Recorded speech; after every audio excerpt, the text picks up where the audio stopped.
So let's talk about three different situations with virtual meetings that might come into play. One would be where you have most of the people in a room together, but one or two or three people are remote. What you might want to consider there is a special ground rule like don't lose the remote.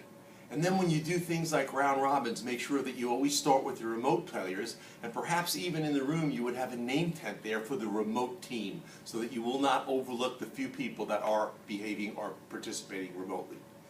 Secondly would be where you have remote meetings where you have several people in Atlanta, a couple of people in Chicago, and maybe a handful in Boston.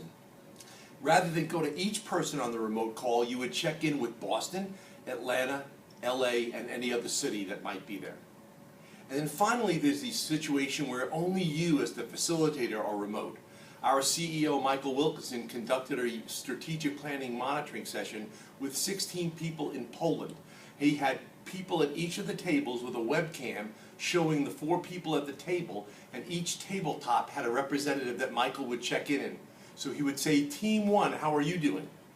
Team 2, anything to add? And so on down the line. Those are 3 unique situations around remote meetings that are a little bit out of the ordinary, for which Click will give you some great insights and tips for running your virtual meetings productively.